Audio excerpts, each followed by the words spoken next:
A very warm welcome, everyone, and thank you for joining us tonight for the 9th edition of Evolve, a knowledge series for MSMEs by Axis Bank. Conceptualized in 2014, Evolve focuses on burgeoning micro, small, and medium enterprises and has successfully reached out to 9,000 plus customers across 50 plus cities in the last few years.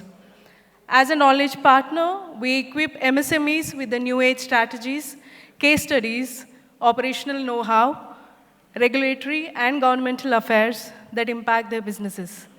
Today's session on Future Proofing MSMEs for the new age is centered around building a robust MSME ecosystem and fostering financially resilient and competitive MSMEs.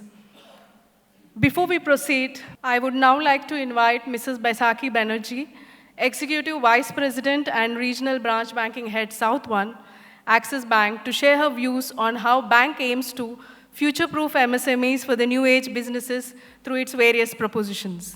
With 25 years of experience in branch banking, distribution and channel management across banks like Standard Chartered, HDFC, ING Vysya, Bank of Punjab, and IDBI, she has handled various roles like branch head, zonal head, and branch banking head. And in her last assignment, she was a senior RBM for South Region with Kotak Mahindra Bank. Can we have a huge round of applause for Mrs. Baisakhi Banerjee? Very good evening, everybody, and that was way embarrassing. So, my name is Baisakhi.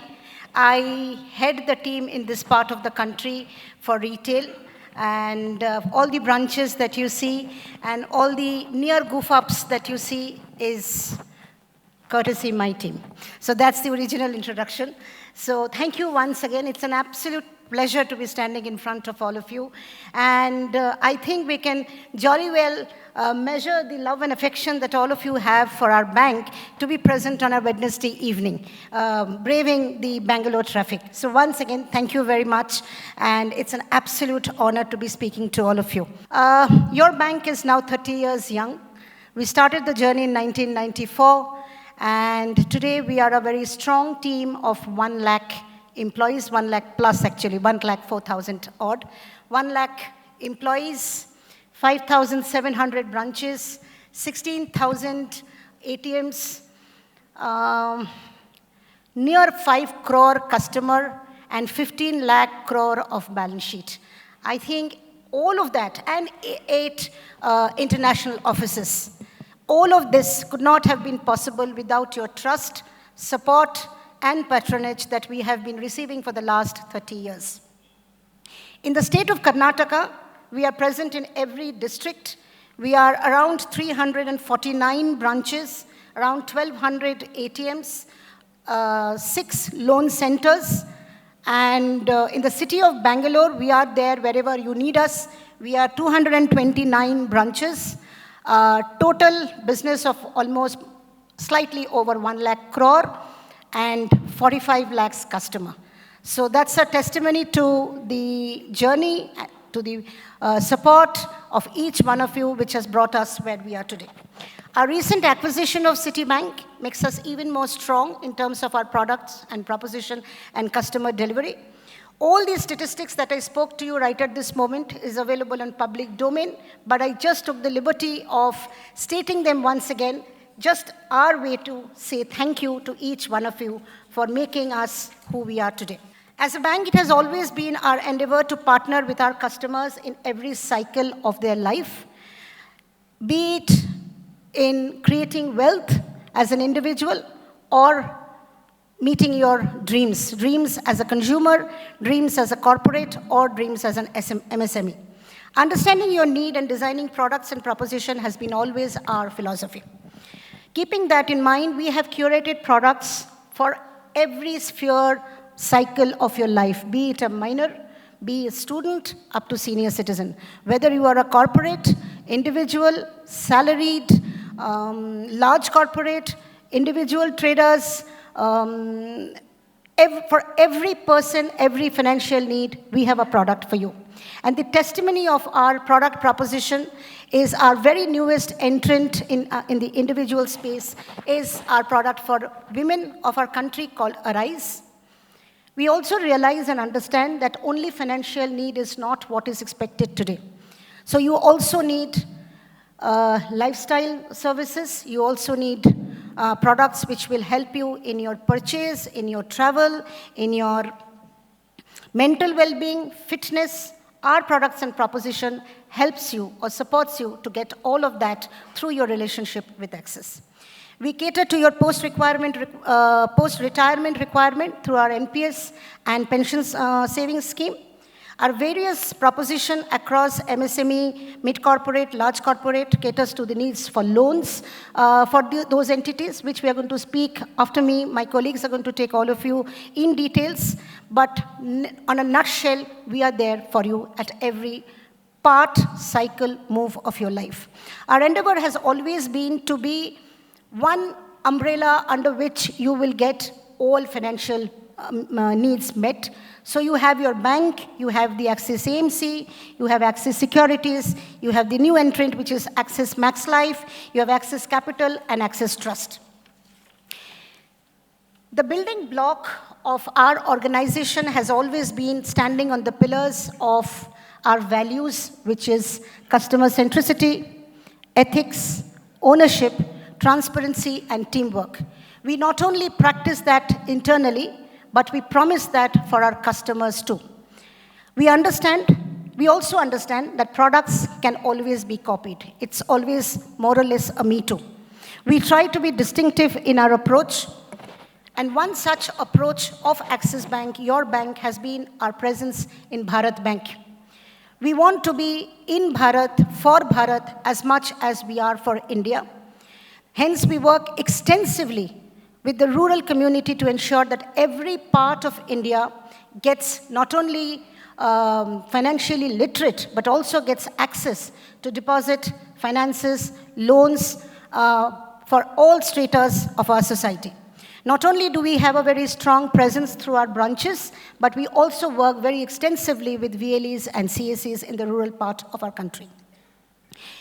The other distinctiveness of your bank is our digital capability. We all know today the way the entire world is evolving. Artificial intelligence, digital capability, machine learning, they are no more something that somebody else does. It's a part of our life and part and parcel of what we do every day.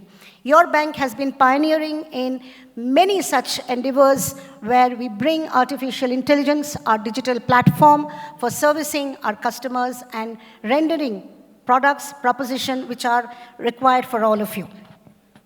The newest of the entrant is the Neo platform, where commercial users, in addition to our corporate banking, internet banking, uses the Neo platform, which has received huge amount of love and appreciation from across the country, users around who use commercially. The other distinctiveness of our bank, and I will be amiss if I do not say that the consumer digital banking, mobile banking that we all use, is not only adjudged to be the best in your country, but also best in the world with a rating of 4.8, for the last consecutive many quarters. So we take a lot of pride in saying that what we do digitally, using AI, using chatbots, using internal intelligence is something which is always at the forefront of our organization's philosophy and thought process. However, we do all of that keeping the safety and security of your transactions and your money at the forefront. Your bank is the first bank to go live in UPI interoperability on CBDC platform. First bank to introduce digital dollar FD for NRI in the Gift City set unit. First bank to, this is also very interesting, I'm sure it's going to be very interesting, that we're the first bank to introduce Come As You Are. We not only believe in diversity, inclusiveness, and equity within the organization, but we also practice for our customers. Hence, we are not bound by any gender. You come to Axis Bank as you are. The third and the most distinctive identity we wish to create for ourselves is absolutely stand apart customer centricity. You heard Axis Dil Se. This is not something which is a tagline. This is what we all believe. We practice, we breathe. Our customer centricity program within the organization is called Sparsh, which means at every touch point, you get a standard, appreciated service delivery. Our service statements, service promises are backed by state-of-the-art backend and a very, very dedicated front-end employees, some of whom are present in this room today. We believe that service standards, TAT, are the bedrock on which you create an all-weather organization, and we are committed to do so. All the work that your bank has been doing or is endeavoring to do has been getting appreciated and accolades through the globe. There are plenty in the year 2024. I've just chosen a few because the list is very, very long. Your bank has been adjudged as the best bank in India at the FT Bank of the Year Award 2024, IBSI Global Infotech Innovation Award for most innovative use of AI, ML, and digital channel, FE Award for the best digital bank, IDC India Future Enterprises for best in future of trust, CNBC 18 India Risk Management Award, ICC Emerging Asia Banking Award 2024 amongst large private banks, being the best performance in profitability, best performance in risk management, and best performance in asset quality. The list is endless, and we stay very, very humble. All of this would not have been possible without your trust, support, and the patronage that you have given us through the year.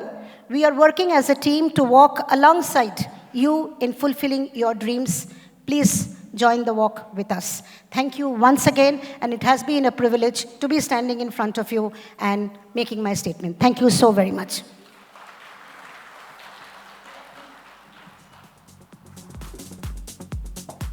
Thank you, ma'am, for running us through different value propositions offered by Axis Bank. I would now like to invite Mr. Vijay Shetty, EVP and Head Commercial Banking Group, Axis Bank, to share his views on how Axis Bank aims to future-proof MSME for the new age businesses through its various propositions. Mr. Vijay Shetty is a seasoned banking professional with 27 plus years of experience in the lending space, focusing on the areas of customer acquisition, corporate and retail, risk management, underwriting, process management, digital transformation, and portfolio management. He has been with Axis Bank since April 2016, and as Head Commercial Banking Group, his focus is on to partner closely with the MSMEs in their growth journey by providing curated solutions. Can we have a big round of applause for Mr. Vijay Shetty? Good evening. Warm welcome to all of you guys. So basically, I'm from Bengaluru, Namma Bengaluru. So I stayed almost 10 years in this city. I've seen this city, how it is shaped up, maybe in 2002 onwards. So when the new airport is coming, and it's proud to see that whenever you come, other than the traffic, we love this climate. So this Evolve is a concept we did in 2014 for MSMEs. The reason for it is like Viksit Bharat or Make in India, when it's happening, MSMEs are maybe the large corporate, mid-corporate, they know what to do.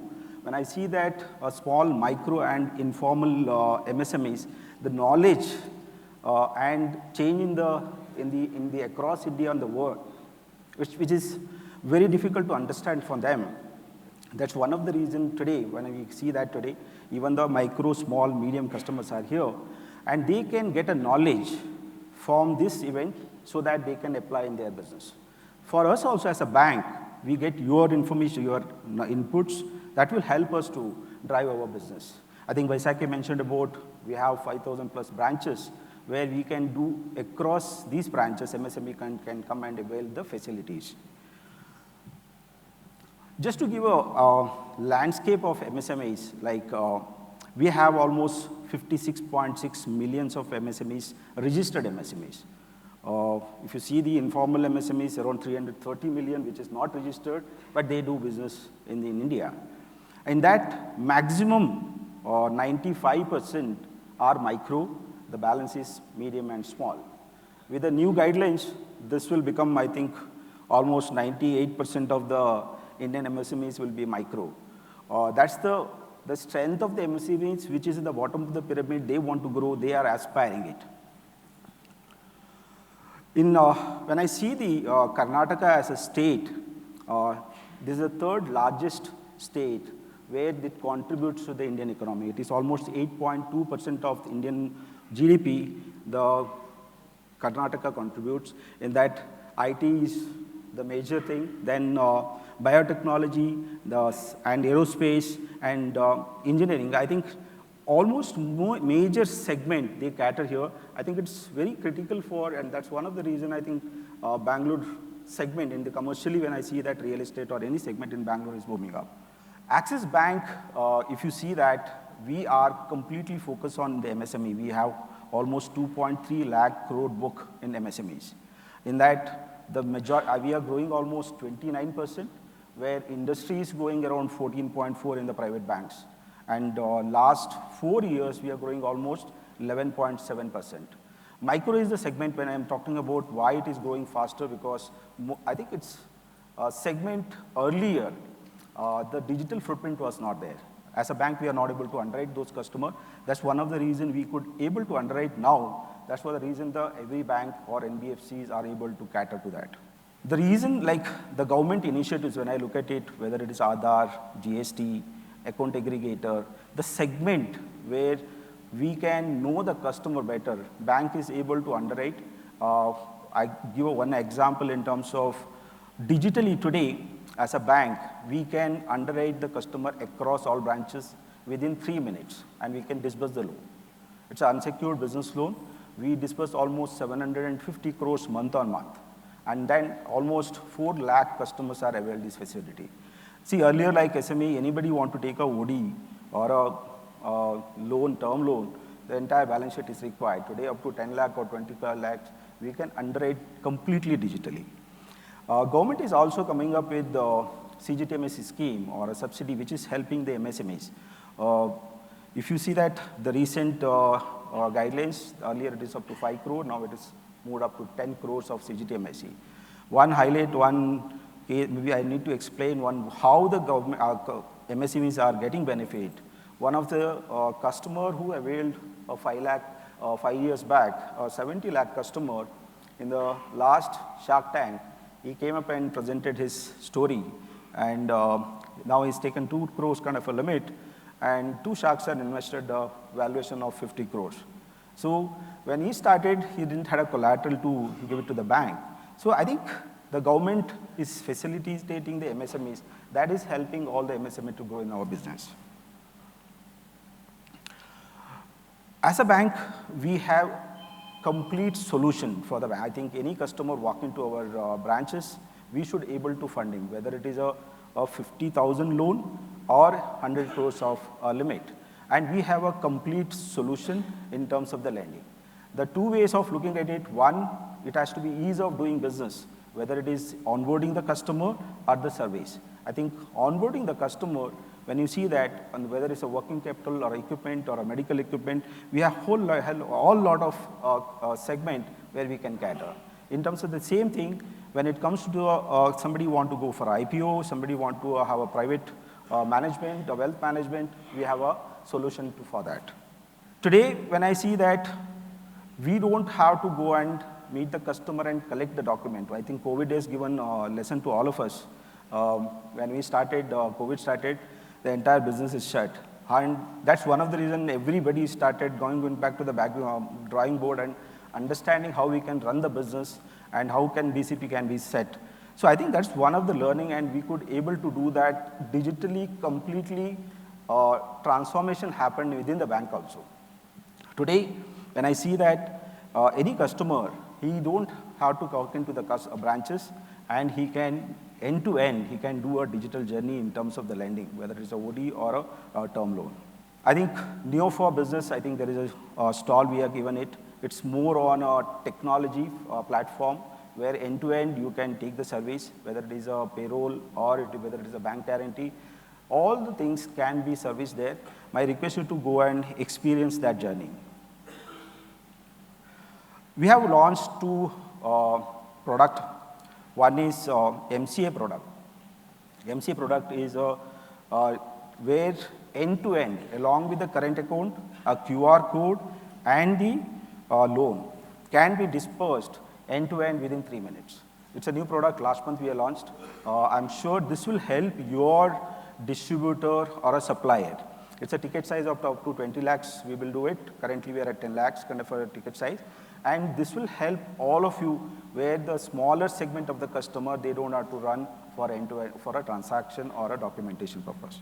Burgundy Private is one of the product I'm sure that most of you guys are experienced that. My request you to, if you are not done before, please experience that. It's a wealth management and business lending and the legal legacy planning.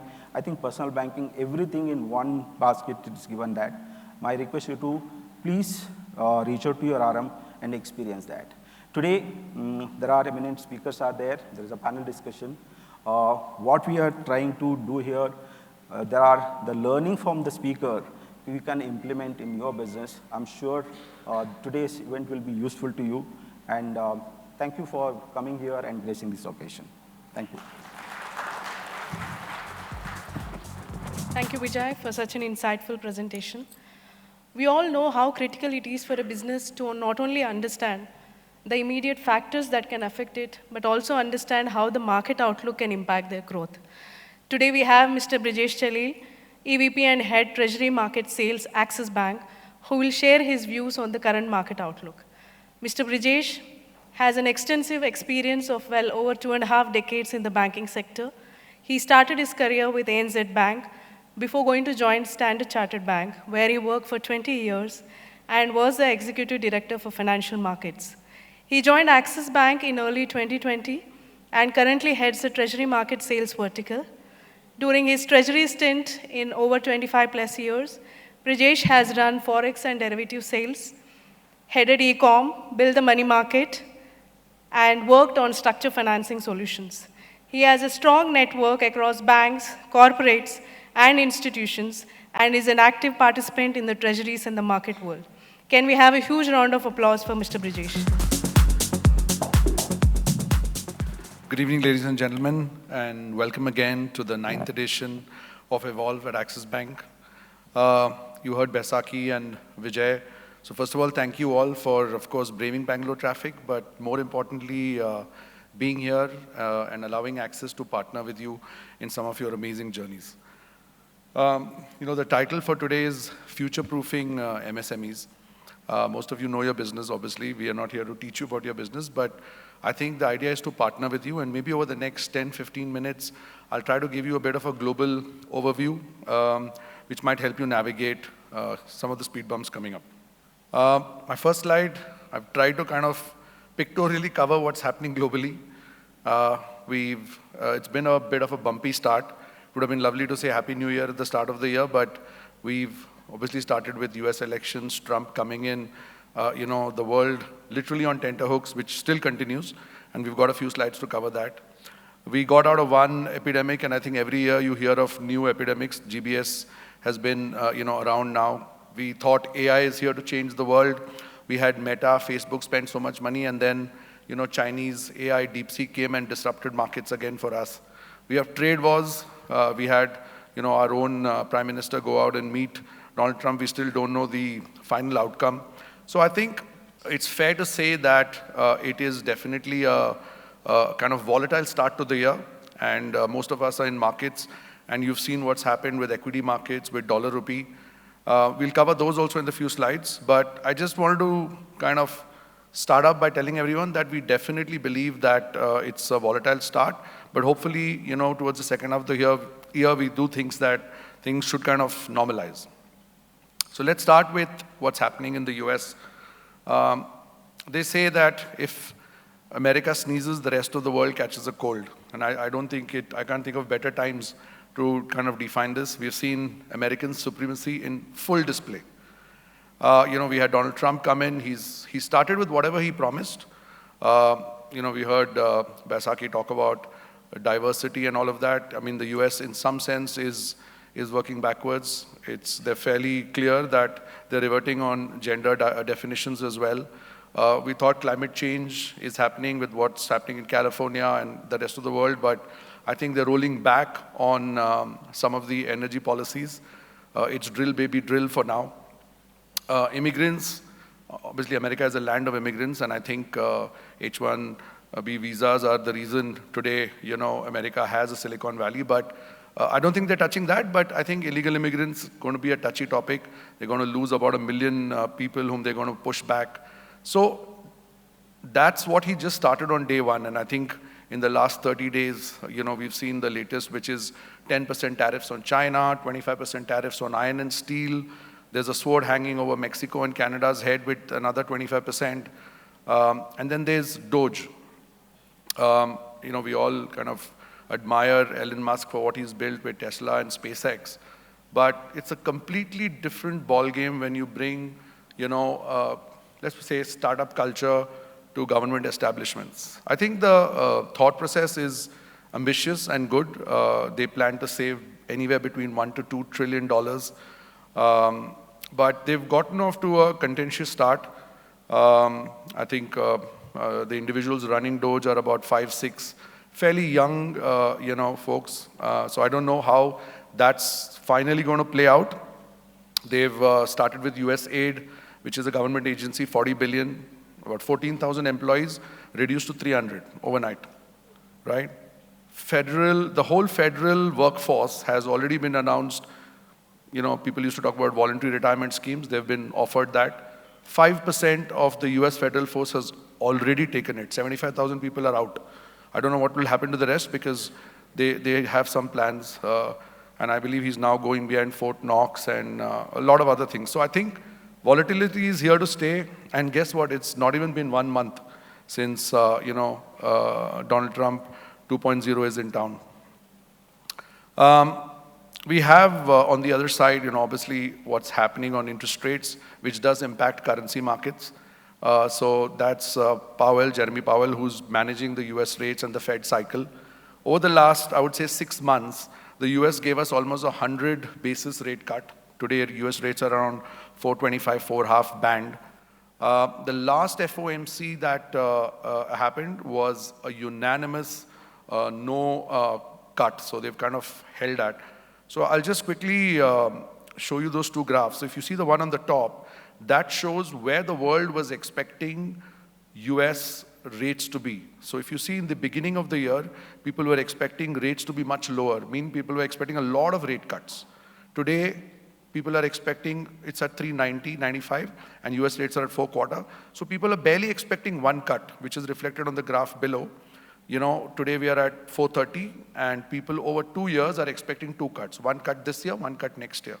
So effectively, whenever you do talk to bankers as well, just wanted to let you know the rate cycle has kind of bottomed out, and it might possibly go up from here. You can see the markets are indicating that as well. If you go to Europe, most of you are, building out businesses. You import a lot of machinery from Europe, so you probably know Europe better than us. The demographics are not playing out for Europe. They had a war in their backyard, which hasn't helped them. Apart from all of that, they're in a peculiar situation. So they have a slowing down of growth, which is why they've cut rates 5 times. But if you look at the bottom graph, inflation for them is going up. So aging population, inflation going up, growth slowing down. The more you cut rates, the more people sell the euro. I was talking to some of you, and you can see how the euro has basically been a one-way slide. I personally think that we're somewhere near the bottom, so hopefully, Europe will finally balance out somewhere. And with Donald Trump coming in, maybe he won't finance the war anymore, so probably Russia, Ukraine will kind of sort it out somewhere. China is a bigger concern. And again, most of you do have businesses with China.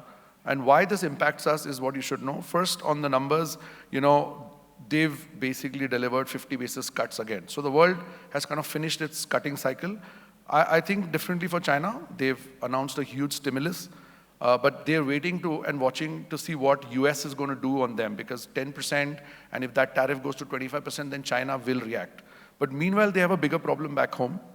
The bottom graph, you can see how the China 10-year graph is sliding. So Indian interest rates have not moved like this. US interest rates are on the up move, but China's been on a down move. And inflation is also low for them. So the last, 20, 30 years, we saw China do a remarkable, It's a remarkable piece of, navigation that the country's done. They've spent immensely stepping the paddle on investments. They're the only country spending 40% of GDP on investments, and that's what spiraled their growth, 10% GDP for many years. But now they're a big mature economy. I don't think they can sustain 10%. 5% is also great, although Chinese numbers are suspect always. We can't fully believe them, because when they say 5, they hit exactly 5. But the bigger worry, I think, for China is the fact that there is a slowdown. They don't know how to get out of it. They don't want to go and stimulate the economy so much because they're still waiting to see what Donald Trump has in store for them. One personal take I have is that I think China is going to leverage Donald Trump fairly well, because if you see what Trump is doing, he's talking about, annexing Canada, taking over Greenland, now making the Gaza Strip his. These statements are actually very useful for China, because I think China's bigger goal is finally to annex Taiwan with as less, outcry as possible. So if America can do it, I think it's setting the tone for China. So let's see, what it plays out. But just want to leave all of you with one point, that if US puts in hard tariffs on China, China will devalue the currency, which means India will also have to devalue, and then we know the impact. Okay, so that was all a lot of bleak negative news. But, as businessmen, CFOs, entrepreneurs, CEOs, just want to make you look at this graph. The top left shows you the world's view on recession. So you had a very, very high percentage of people last year who felt that we're in for recessionary times. You can see now that that's bottomed out, and in fact, in some of the countries, it's actually looking to go up. Similarly, the GDP growth projections on the top right, these seem to indicate a slight divergence on growth. So the blue line is the US. Things are looking very well, very bullish for the US. Wall Street is very positive with Donald Trump coming in, so are markets actually. So that's up move. You obviously have Europe still sluggish and going down. Similarly, if you look at inflation, if you look at rate hikes, it's all diverging. So Europe in a bit of a problem, US doing fairly well, but overall GDP for the growth for the world looking well. Other bright spark is back home. We, sometimes don't realize how well we have things going for us. We've had a stable national government, which is great. This is second term, well into play. We have a strong face for the world. You have a prime minister who's, pretty hands-on. And that is what that trend growth showing that India is still stabilizing fairly well, between 6 to 7% GDP, which is amazing for a world which is, 2.5, 3, all under 5%. And we're not a banana republic. We're fairly a developing economy now with a fairly decent GDP. We have a finance minister, and I know most people in the budgets keep expecting simple, tax slab redemptions for them, but I think they're playing a very fine game, and if we should be appreciative of it, because the biggest thing that India actually needs is a rating upgrade. If you are, as you grow as corporates yourself, you will realize many times you are capped at India rating. India is BBB minus with a positive outlook by S&P, Fitch, and Moody's. And that is very critical, because when you correct that, which if we hold our fiscal we've said is 4.5% and we've held steady. If we continue holding that, I think next year we could actually have upgrade, and that means more money coming in, more capital coming in. You will be able to negotiate with your vendors, suppliers, or equity money coming your way in a much better way. The graph on the bottom shows you debt to GDP. Pre-COVID, we were at about 75%, which is fairly low compared to the other countries. But staying focused on that, post-COVID, we shot to about 82. The government mandate is to bring it to back to pre-COVID levels by 2029, and by 2031 as low as 57%. So I think they're following through on that, and we must be appreciative of that. Recently, like I said, this is helping our GDP numbers, our inflation. You can see our fiscal deficit, how it's coming down, and you'll only see it coming lower. This is a slide that has shown the last few months' data. The data comes with a bit of a lag, so it's, this is H1 numbers in some sense. So there's been a bit of a slowdown. We are also seeing some concerns on credit quality in the unsecured segment. You're all hearing RBI stepping down on banks, saying, unsecured credit cards. You're seeing NPAs go up. So there is some pain in the system. Our take is that, H1 we only grew at 5.4%. And our GDP forecast for the year is, between 6 to 7. 6.4 is the consensus, which basically means second half of the year should be a bigger move. Most of you would be seeing government orders. So, if you look at the numbers of the government MOF or even the RBI website, last year the government spent 9 lakh crores in capital spending, 4.5 in the first half, 4.5 in the second half. The current year, the spend is expected to be 11. We think they'll only land up spending 10. But in the first half, they only spent 4, which basically means in the second half, a lot of that spending is coming through. So hopefully some of that is flowing down and trickling down to the mid-corporate and the MSME segments. And you're seeing that in the projects. I mean, these are just a pictorial display of some of the projects. I mean, I don't know how many of you know that India holds the Guinness record for the fastest road, 2.5 kilometers, 4-lane concrete highway built in one day. That's Nitin Gadkari and his team and, the magic going on. Ude Desh Ka Nagrik, right, which is Udan, which is our, massive project for building airports. 120 airports, connecting 88 cities, adding 4 crore more people who will fly. Those airports, all of that equipment is stemming down into this group, right? We've got Vande Bharat trains, we've got the, bullet trains that we're building. The Vande Bharat trains, completely made in India almost. 400 trains. So Bharatmala, Sagarmala, all of these projects are infra spends which, hopefully will trickle down to the MSME. And over this, if you overlay the digital infra tech that, the government has built, whether it is the accounts and then laying Aadhaar on it and then UPI, now UPI is going international. We've got, OCN for credit. We've got ONDC, Amazon will also sit on something like ONDC, including the shopkeeper next to you. Of course, those who travel, there's DigiYatra, there's, DigiLockers. The FASTag is doing away with all the cash that was happening. So the government collections are becoming very robust, which means borrowing will be lower. Again, it all ties into that fiscal boom. And of course, using the internet, and I've said this before, I think India is using the internet very smartly, unlike the West, which seems to use the internet mostly for advertising revenue. India is using it to bridge the gap between the kind of rich and the poor. So 1 GB of data in India, incidentally, is barely 20 cents. And in any other country, it's as high as $6. So I think cheap data is being used smartly and using this infra spend. We have a new RBI governor. It impacts all banks, but impacts everyone. The graph on the top shows you liquidity. So, when it's above the trend line is when we're in deficit. So just maybe 3-4 months ago, India was, on money markets, we were running a 3 lakh crore deficit. And that's massive, right? So which is why liquidity was tight. So though the Indian rates are at 6.5%, actually call money or overnight rates were almost 7%. So and then what the erstwhile RBI governor was doing was defending rupee very, very strongly. So when you defend rupee, you sell dollars, but you suck out rupees because you buy rupees. And that was also adding to that. So the sterilization of rupees was not happening efficiently. Now we have a new governor. He's kind of stopped stemming that. 2-3, measures have been announced, OMRs, VRR, dollar buy-sell swaps. All of that has already solved for about 2 lakh crores of that. The last 1 lakh crores should also get solved very soon. The INR weakness, you've seen the trend line. The reddish line is, the rest of emerging markets, and the slightly maroonish burgundy line is dollar rupee. So dollar rupee was kind of, I was saying, less volatile than any other currency last year, but you can see the trend lines have reversed. You can see this on my next slide. On the top left, you can see that India was one of the top 4 best performing currencies. So this also has its advantages. Funds like to invest in a stable currency, but it costs money. It cost us almost $100 billion defending that. So our reserves did come down. Somewhere you got to balance it. You can see how dollar rupees moved now. You've seen, dollar rupees kind of shot through. But, we're kind of playing, the new central governor is trying to play a good balance between liquidity and balancing rupee and seeing global trends.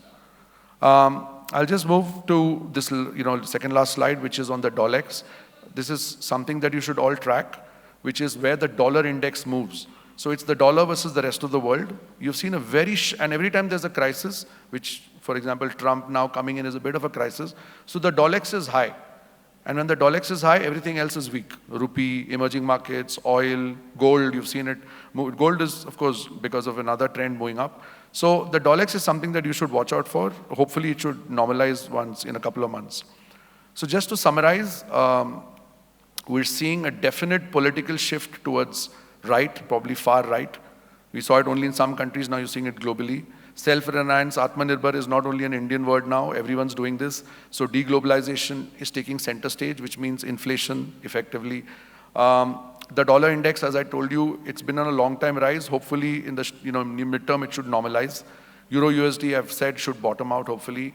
Inflation and higher rates for the medium term will pick up because of deglobalization and everything. Volatility definitely on the rise. By second half, H2, maybe it should come off. And India fiscal improving. If that happens, the India shining story continues. And on dollar rupee, expect some more weakness and volatility. But if you need any help, the team and me are there to support you. That's it. Thank you for being a patient audience. Cheers.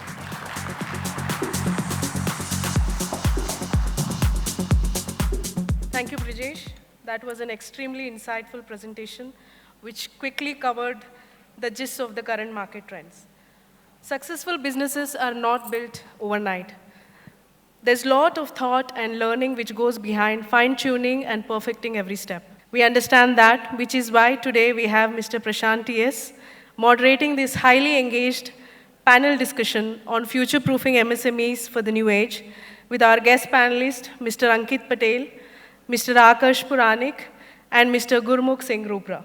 Mr. Prashant T.S., President and Head Mid-Corporates and Medium Enterprise Group, joined Axis Bank in 2020 and has been instrumental in scaling the mid-corporate and medium enterprise portfolio for the bank for the last 5 years. Leveraging over 25 years of experience in wholesale and retail branch banking, Prashant has involved in several important transformation projects, driving execution in the wholesale banking coverage group. Can we have a big round of applause for Mr. Prashant T.S.? Our first guest panelist, Mr. Ankit Patel, who is the chairman and CEO of Ankit Group, which is a diversified engineering company making a difference in aerospace, automotive, and medical device industries. Ankit Patel has a bachelor's degree in industrial engineering and a master's degree in business administration from Penn State University. Ankit Patel has set up the first greenfield aerospace fastener manufacturing facility in India and has successfully grown it over the last decade to be a market leader in its space. Ankit Aerospace, a subsidiary of Ankit Group, won the Most Innovative Company Award under the leadership of Mr. Ankit. Ankit is a strong believer in continuously reinventing oneself by building new skills in order to adapt to a dynamic environment. Can we have a big round of applause for Mr. Ankit Patel?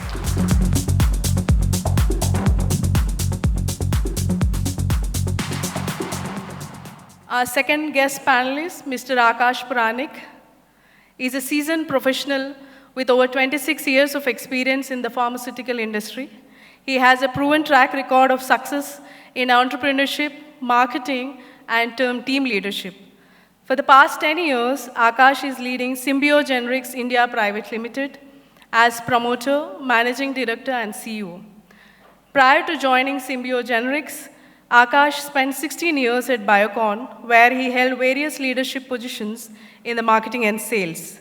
Notably, he served as a vice president for marketing and sales for emerging markets and Japan, and general manager for emerging markets. Akash was awarded as a Bioconite of the Year in 2011.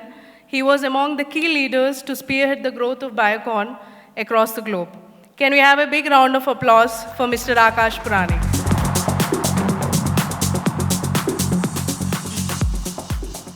Our third guest panelist, Mr. Gurmukh Singh Rupra, CEO of Namdhari's Group, a leading agribusiness in India. The group operates in biotech, vegetable seed research, fresh production, exports, and retail.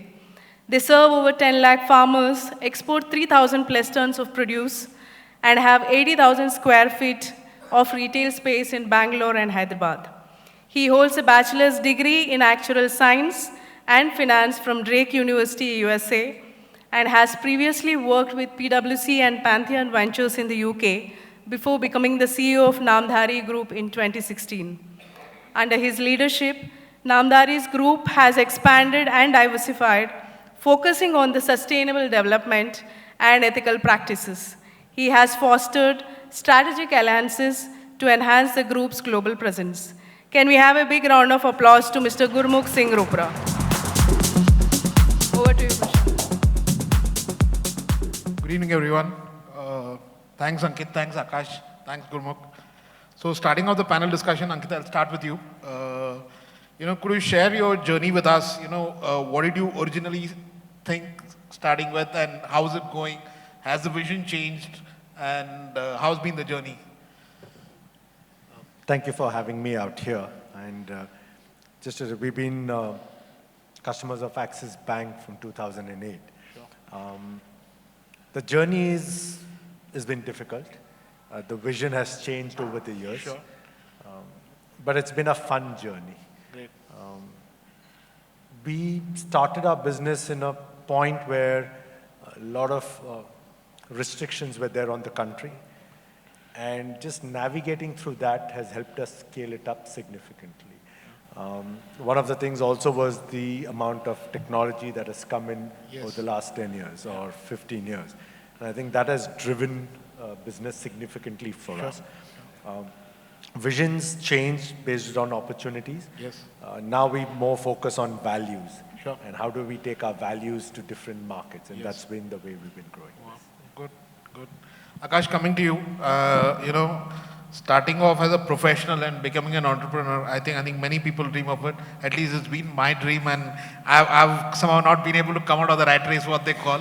I just want you to share your thought around this. You started off with Biocon. I think you served long there, and then how come the entrepreneurial bug with you and you started off with this? Yeah, well, just to give you a quick background, I actually come from a small town near Nagpur, which is in Maharashtra. Okay. And my father is a professor, so we really do not have any business background. And all my business acumen, whatever I got, was from the Biocon days. I learned a lot from there. And I was also part of growing the organization. But then it has been, I always believed that I have my own creativity. Sure. And the big decision comes when you have to jump. Yeah. Right? Yes. Because, just to let you know, when I started, since I had some shares of Biocon, I sold all of them. Sure. And then I put my house on collateral. Wow. So for me, it was a 100% risk that I took. Sure. I believed in my own story. First Sure. of all, I had to believe in myself. And I think that is where I have been able to, achieve as we went along. Because at least the beginning, nobody can believe you, right, in the beginning stage. True. But that point was there when I kept on thinking that if I can, if I can do this business, this is the way I would like to do it. Sure, sure. And that kept on ringing in my ears. It took me 2 years actually, because I kept on thinking, okay, I should do it, then I should just hold it back. No, everything is going fine, why should I change? And it's a great company to work. But then eventually I said, if I have to look back after 20 years or 25 years and say, did you at least try? Yes. And that is where I decided to jump. So that's what it was. And I must say that I had a team of people who believed in my vision. Yeah. So they did come along with me. So they also took the risk. Yes. So it's, that was the thing. Yeah. Great, great. Thanks. Gurmukh, we want you to share the Namdhari story with us, how it started, while we'll dwell a little more deeper into Namdhari later, but if you could just tell us the story from where it started and where you are today. Sure, thanks for having me. The Namdhari story is quite an interesting story because nobody associates agriculture to be a flamboyant part of how you can contribute from a corporate point of view. So, but the real essence of being able to be in Karnataka and setting up an agribusiness was driven a lot by necessity in many ways, right? Sure. As a group, we've been farmers which were in Punjab, moved here in the late 70s or 80s. The idea was really to bring sustenance and stability to the ecosystem that was powering that. Yeah. And you are in many ways able to do multiple crops in a year in the south than you can in the north. Yes. So, as opposed to an epiphany moment, I guess that was one of the callings as such. But the eventual idea was to address challenges around food security, food safety, etc. And so as a group, we first ventured, and by the way, I'm a second generation part of the business. And a lot of the credit to building an organization is a lot of what you heard just now. There's a lot of determination and grit, right? And what it takes to bring something from 0 to 1 invariably might be very different from what it takes to take it from 1 to 10. So the group initially ventured into seed production, mostly for international customers. And we're talking about hybrid seed production for, say, a Japanese customer or an international customers. And understanding the benefit that productivity can have at a per acre or per unit level is what pushed the group to move into research for the Indian market. Sure. So the trigger point was actually getting exposed to an ecosystem and then looking and addressing an opportunity within the domestic market. So the group eventually moved into research for hybrid seeds for the Indian market, and then throughout the 90s into the early 2000s, and still is the flagship part of the business is the seed business. Yes.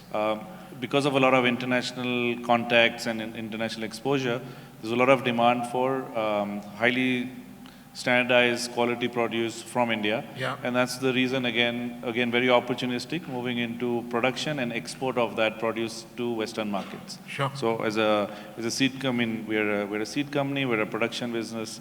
And the retail part of the business was because we were doing a lot of exotic and differentiated products, people started knowing and learning about it, especially around the export houses, etc. Yes. So we got a lot of demand from hotels and people who wanted to consume a lot of this exotic produce, and that was really the birth of why the retail business flourished from there. Wow, great. Thanks, Gurmukh. Ankit, coming back to you, you have successfully established a greenfield project of manufacturing aerospace fasteners. So what are the key challenges that you kind of faced, and what are the achievements in this endeavor? And one of the things that we've seen is many companies in this industry find it very challenging. Aerospace is not everyone's cup of tea, is what I would say. And if you could just tell us how you've developed a niche for yourself. So, aerospace is recognized with high quality, Yes. high precision. Yeah. And when we started the business, the biggest challenge was there was no skill set to do this. There was no ecosystem. Yeah. We had the big government organizations like the HAL, ISRO do it, but the HAL's philosophy was they did everything themselves. They had large factories. So when we got into this, there was a need in the country by ISRO to Atmanirbhar or indigenize products. Yes.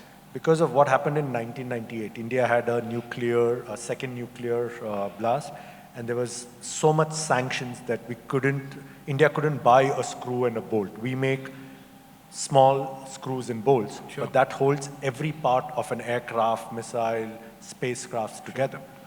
And that's when the journey started. Yeah.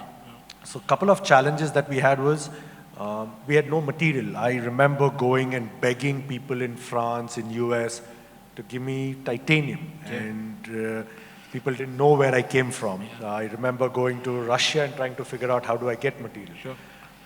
The other challenge was people. Yeah. We had a great automotive manufacturing, Yes. but when we moved people from automotive to aerospace, it did not work. Yeah. So we had to reskill, we had to learn by failing. Yeah. And that was big. And I think the key part then was the government support. ISRO was very patient. ISRO supported us. And the investment they made in us in the early part of 2000 is now helping the country because we are fully self-reliant on all these products to the extent that we and a couple of other people significantly export this. Wow. The achievements, now looking back, there are proud moments when you see the air show, when you see, we have parts which are actually on Mars, we have parts on the moon. Every time I fly or any of you fly, there are parts that we make. And I think those are the achievements that make us proud. Sure. Thanks, Ankit.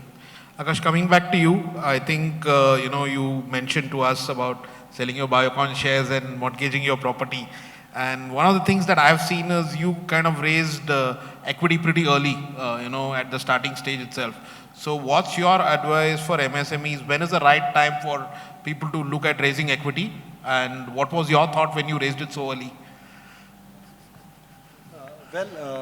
First of all, when you try to raise capital, you must know that why are you raising it for? Yes. I think that is the biggest question which many people, because a lot of time it is just about having money, but not knowing exactly what you plan to do with that.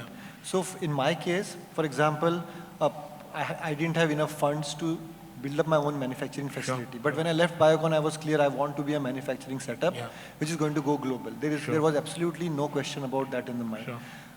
If I would have waited from the regular route of building the profits and buying, I would have probably delayed the whole thing by another 7-8 years, which is not, I felt not worth it. Yes. And I said, okay, fine, let's find a investor who will, and the money that we raised from the investor, without any doubt, we used it absolutely everything for only the manufacturing setup. So even from the trust point of view, they understand that it has been used for the right purpose. So a lot of people take that money and then use it for working capital or other things. So that is something, that kind of a variation should not be there, or that kind of clarity should be there in the mind. So that's the main thing. And then also, when you raise the capital, you must know at what point you want to raise it. Yes. Right? So when it comes to the investors, the PE investors, usually in my experience, I've seen them that they are bidding on you. They are not bidding on the company, like Symbio, or they're not bidding on, they're looking at you and saying, okay, you are the guy, you have the passion, you have the integrity, now you have to deliver. And that is one thing that, so if our vision is not clear, the investor will not put money. Of course, everything else comes into play, a strong business model, and this and that. But, without that clarity of your own vision and purpose, which you have to be able to very clearly articulate to them, and then you'll be able to raise that money. So that's where I come from. Sure. I think the bet has worked for the private equity betting on you. We have seen you grow. Gurmukh, coming to you, a question around value chain control. Exercising value chain control is absolutely critical in the food business that you play. So what's your take on managing the whole end-to-end system for your business? So, in fact, we were just talking with Ankit, and he was asking me what is the, he was asking something very similar around the final product that we give to the customer. Although we call ourselves as an agri-business, which is seed to plate, invariably there are complementary aspects to that value chain, but they're in itself very different business levers for each one of the three businesses that we operate in. But overall, the fundamentals of why value chain control is important in our case is because a lot of the reasons why you want to give the end product to the customer means there's a lot of variables in our country today. For example, we work with 500,000 farmers who are each operating on a 1 acre or a 2 acre, and to produce, say, 1,000 kilos of seed requires many hundred farmers to work with. Being able to depend on arm's length on a lot of these people, that ecosystem is not very mature in so many ways, especially in the industry that we're in. And so when you're trying to standardize, give a brand, give a quality product at the end case, whether it's on an export customer, whether it's for your domestic farmer which in a rural part, or whether it's somebody walking into one of our retail stores, having the control to ensure the standardization, the quality, which ultimately impacts the end customer, it becomes very important. Do I think that it's important on every industry? Probably not. A lot of industries thrive on very arm's length transaction, but as long as that evolution is there in different parts, I think it's fine. In our case, having a strong control on a very fragmented part of the business becomes very critical to have that. And often in the case of export customers, it's probably even mandated by the certifications or by the end customer. So you do need to have a really good control on what really is that part of that value chain that you have. Sure. Yeah. Ankit, coming back to you, how do you perceive India's potential as a global player in manufacturing? Brijesh just spoke about Trump coming in, tariffs, and China being a hub of manufacturing. So what's your take on India becoming, one of the major manufacturing players across the world? I've always believed in the manufacturing story in India. What has changed, and I think what India needs to think about is what part of the value chain we want to play. Sure. With Trump coming in, with what's happening with Atmanirbhar, I think the end part of manufacturing, the market has just opened up. Sure. We do see that China will continue exporting. But does India need to copy and do everything that China does? I don't think so. Okay. In the past, or even currently, India imports a lot of finished goods from China. I think the way I would see this develop is India may import the machinery from China, Yes. but manufacture here. We see that happening in the steel industries. We see that happening with the Apple phones assembly. Yes. So the manufacturing story in India will grow two fronts. One is with the domestic consumption and what government's doing with Atmanirbhar. Yeah. But also with what's happening in US, Europe. They want to have China plus story. Yeah. And in manufacturing, scale is extremely important. Sure. We talk about, a Vietnam or an Indonesia or a Bangladesh is taking that up. Yes. They will take small parts of it, but where do you have 1 billion people who are willing to pay? And that gives you economies of scale. Sure. So I would say the manufacturing story is great. We need to get out of our own way in terms of some regulation. Yes. I think that will happen. Sure. Akash, coming to you, I think whenever we've discussed, you kind of stressed on quality as one of the key benchmarks for manufacturing. With whatever little I know about pharma API, it's a little bit of commoditized business is what I perceive it to be.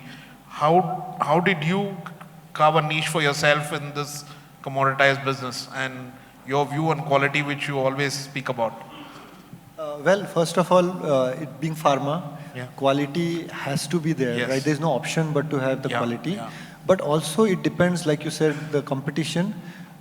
Which market are you targeting becomes very critical in that. Like we were a new company and suddenly in the next day we could not have started exporting. So what we said, let us first focus on building our presence in the corporate clients. Those who do value quality, those who will give more value for the quality that we make. So from one side we set up a good manufacturing setup or tied up with people who will give us good quality material so that the quality was taken care there. But also from the customer point of view, we said that okay, maybe we'll take 1 more year extra, but stay with the big clients who value quality. And then now as we go along, we are getting approvals in one and more bigger countries like Brazil and Turkey and Mexico, and there the quality gets valued. And eventually in the next 1.5 year, our aim is that we would like to be an FDA approved company, which means that we will have our exports going into the US markets. Regulated markets. Yeah. So automatically, then you do not have to compete with somebody who is just doing the basic stuff. And this is what we have tried to do to differentiate ourselves. And there are other things that we do. We try to do a complex chemistry so that again we are able to differentiate. Don't try to get into just run-of-the-mill or very easy chemistry. Try to bring in patented processes. So we have been doing a lot of work to see that we can stay differentiated. And it's easier said than done, to be honest. That differentiation is a very easy word to say. But at the end of the day, if you start early on that, you are able to achieve it. So that's what it is. Good, thanks. Gurmukh, coming to you. Given the shift towards e-commerce, what's Namdhari Group's strategy? E-commerce is a very popular topic today, especially when you're in the last mile customer-facing parts of the ecosystem. And so when we look at what's happened, especially post-COVID, there's a lot of excitement around, let's say, quick commerce or e-commerce itself. And for many people, it's probably a good go-to-market strategy. I think the challenge that I see there is how much of that is sustainable on its own fundamentals. Right? If you don't have the big push of a lot of the funds that is backing a lot of this growth, how much of that is really going to stay true? So, we recognize that that's an impact in our business. We're not jumping on the bandwagon, but we're aware that we need to have, at least on the front part of our business, which is a retail business, a bit of an omni-channel experience. And I think our business is evolving towards that. the further away we go from the customer, the impact of e-commerce is slightly more detached. Today farmers in rural parts are not consuming seeds through platforms, etc. And it's still very tangible, it's still very hands-on, so the distribution network is still there. But there are pockets of people in terms of how they consume information, and I think somebody in the talk mentioned about how cheap data was in this country. Yes. And so penetration of smartphones, penetration of data, information is increasing significantly in the rural parts. Sure. But that just means we need to be more aware when that supply chain is going to evolve and how that becomes critical. But what that also means is that we will have to reinvent or redefine a lot of our distribution and go-to-market. So, on the further away we are from the retail business, it's a wait and watch. The closer we are, I think the impacts are very tangible. Sure, sure. Ankit, coming to the last question, what's the guidance you have for MSMEs on embracing technology to remain, competitive and foster growth? I think we are at a great point in technology. I'll give you an example of what we've done and how we've benefited. When I started the business, most of my people I hired never knew how to use a laptop or a computer, never owned it. Okay. With technology today, we have bypassed the whole hard computer infrastructure and just gone to mobile first in manufacturing. WhatsApp and Telegrams are the chatbots of the way we do data entry in business. So I think what that has given us is competitive advantage versus a manufacturer in, say, US, Europe, who have legacy systems. It's happened to Axis Bank. It's happening to us, and I think that is where we see significant advantages in manufacturing in India coming. We don't have to do everything that happened 10 years ago. You just skip a generation and reskill the new way. And that gives me a lot of hope and excitement on manufacturing out here. Akash, coming to you, what are the biggest challenges entrepreneurs face in the pharma industry, and what's your piece of advice to all budding entrepreneurs on this industry? Yeah, well, first, let me say that MSME is the sector which is going to, in the next 5 to 10 years, become the big companies. And that's why the focus on MSMEs, in my view, is of, great importance. Absolutely. As far as our business is concerned of pharmaceuticals, currently it is growing at 6 to 8% level, and it is going to grow as we go along, because with America trying to focus lesser on the China, definitely the pharmaceutical sector for India is going to go bigger and bigger. So, for us, the first starting point is to understand how are you going to get the funding. I mean, apart from the fact that you have a clear vision, you want to do your business, you know what to do, you have great ideas, but then how are you going to get the funding? And, so that first, for me, I can tell you of all the things that happened, for me the biggest challenge was funding. Didn't know how to get I had sitting orders and I didn't know how to supply to them because I didn't have no funds. So I think one of the big factors which we guys in pharma sometimes ignore is that we have great ideas, we can do manufacturing, we can do this and that, and then we don't know how to service it. So first thing, I'm a marketing guy, so I did those mistakes. A lot of silly mistakes happened. And one of the first thing that happened. Second, there are other challenges like you have issues like nobody takes you seriously. When you're in Biocon, obviously your stature is different. So now you have to restart your whole presence. Nobody wants to disrupt their supply chain. So you need to show that kind of a confidence that your supplies are not going to be for 6 months or 1 year, but going to be long term. You need to have a solid equation with the customers to be able to do that. So that was another big challenge that we faced, that the customers needed that kind of belief system. Supply chain needed to be sorted out. So a lot of other challenges came, but in my view, the biggest challenge that I faced was how do I fund the business. That's it. So Gurmukh, the last question, what's your piece of advice for entrepreneurs who are wanting to create business in the agri space? I think one thing... Agri-tech is something, agri-tech companies are something, it's an in thing right now. A lot of, interest in that area. Yeah, I can give my thoughts on both. The fundamental is as a country, we're probably going to add 20 crore more people in the next 15 or 20 years, maybe more. What's not going to change is we're not going to be more than 3% of the land mass. right? But we'll have 18% of the population across the globe. Now, that has different challenges. Some innovations happen because of constraints. That could be one. So food productivity, food security, food safety are all going to be significant concerns. Yes. Right? So when you size the whole picture that way, I think you do see that there's definitely going to be opportunity because people have to eat. Yeah. People have to consume. A lot of that complementing also with the growth that we have as a country, and so the consumption levels start increasing. So I think agri space in large definitely will have a lot of opportunities. Do I think that agri-tech is the solution for a lot of those things? I think there are many challenges. One is that a lot of the tech solutions that we have are modeled more around the non-Indian ecosystem, right? The fundamental difference between what we have in this country and other countries is that the consolidation of land is a big challenge. Sure. Most of the average farm size is around 1 acre or 2 acres. Yeah. So how do you build scale to mechanize? How do you build scale to operate, technology, right?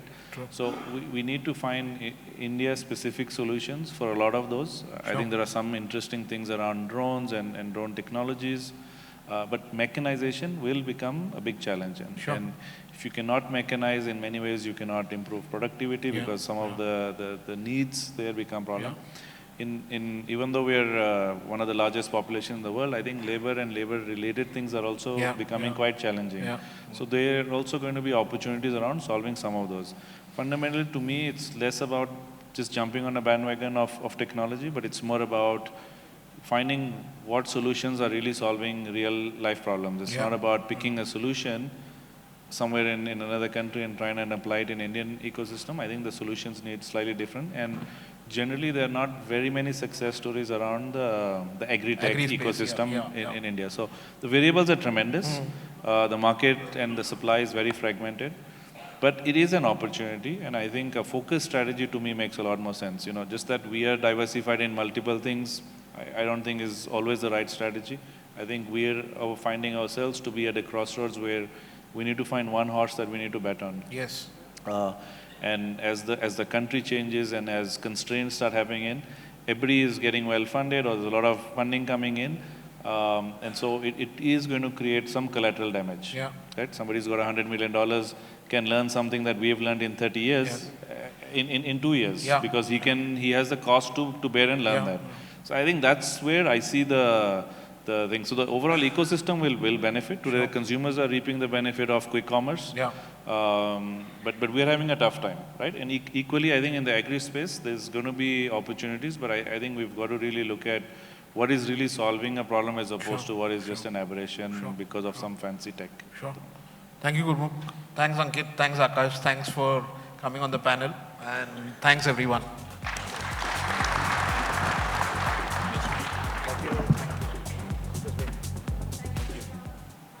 Akash, Gurmukh, for such an extremely engaging session.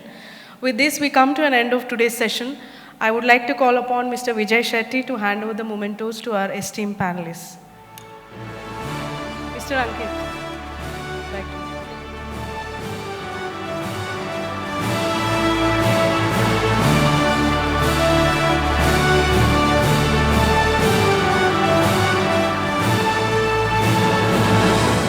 Mr. Akash.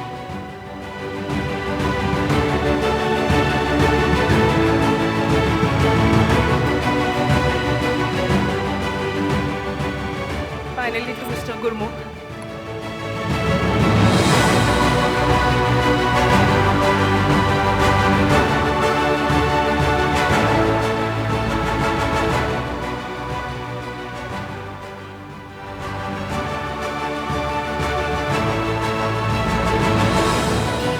Thank you everyone. We hope this has been an insightful session for all of you.